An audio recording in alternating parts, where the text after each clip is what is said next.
Throughout the Book of Mormon, we read of such features as the narrow neck of land, which was a day-and-a-half's journey, roughly 30 miles, separating two great seas. We also read about the hill Onadai and the hill Ramah, all places, names in the land of Joseph Smith's youth. We read in the Book of Mormon of the city of Teancum, named for a warrior named for Teancum, who helped General Moroni fight in the land of desolation. In Joseph's era, an Indian chief named Tecumseh fought and died near the narrow neck of land in helping the British in the War of 1812. Today, the city Tecumseh, near the neck of land, is named after this chief. We see the Book of Mormon city, Kishkumen, located near an area named on modern maps as Kishkimentas. There are more than a dozen Book of Mormon names that are the same or as nearly the same as modern geographical locations.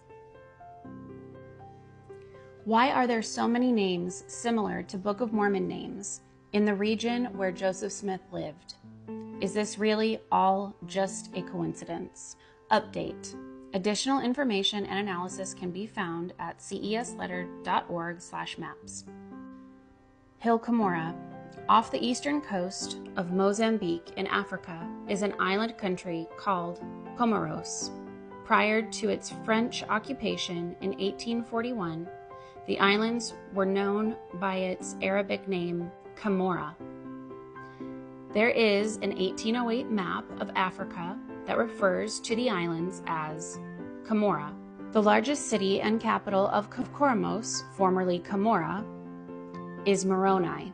Camorra and settlement Moroni were names in pirate and treasure hunting stories involving Captain William Kidd, a pirate and treasure hunter, which many 19th century New Englanders, especially treasure hunters, were familiar with.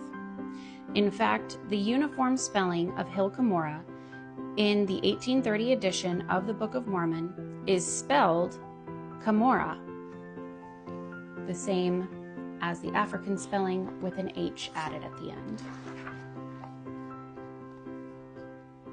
Pomeroy Tucker was born in Palmyra, New York in 1802, 3 years before Joseph Smith. He is considered to be a contemporary source. This is what he said about Joseph Smith. Quote, Joseph had learned to read comprehensively, reading works of fiction and records of criminality, such, for instance, as would be classed with the dime novels of the present day, the stories of Stephen Burroughs and Captain Kidd and the like, presented the highest charms for his expanding mental perceptions. End quote. Found in Mormonism, its original Rise and Progress, page 17. Some apologists say that Tucker's Mormonism, its original Rise and Progress, is anti-Mormon, and thus anything in the book cannot be trusted. If this is true, then why did LDS scholar and church history compiler B.H. Roberts quote Tucker for a background information on Joseph Smith? Also, Fair Mormon has an article in which they quote Tucker's book 4 times as support for Joseph, and they even refer to Tucker as an eyewitness to Joseph and his family. Is Tucker's peripheral information only useful and accurate when it shows Joseph and the church in a positive and favorable light? Quote, we are sorry to observe, even in this enlightened age, so prevalent a disposition to credit the accounts, the marvelous, even the frightful stories of money being hid under the surface of the earth and enchanted by the devil or Robert Kidd, who is Captain Kidd, are received by many of our respectable fellow citizens as truths. End quote. From Wayne Sentinel, Palmyra, New York, February 16, 1825. Notice that this is considered prevalent and received by many of our respectable fellow citizens as truths. The above contemporary newspaper quote from Palmyra, New York in 1825 was not tainted by any desire to damage Joseph Smith. This article provides a snapshot of the worldview of 1825 New England. The hill Cumorah and Moroni have absolutely nothing to do with Cumorah and Moroni from Captain Kidd's stories.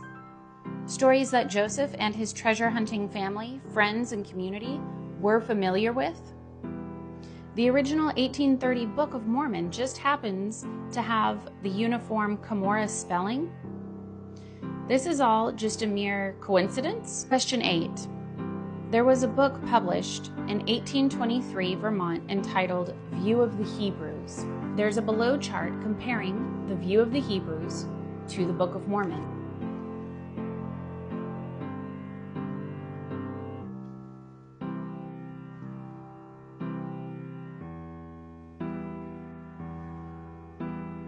Reverend Ethan Smith was the author of View of the Hebrews.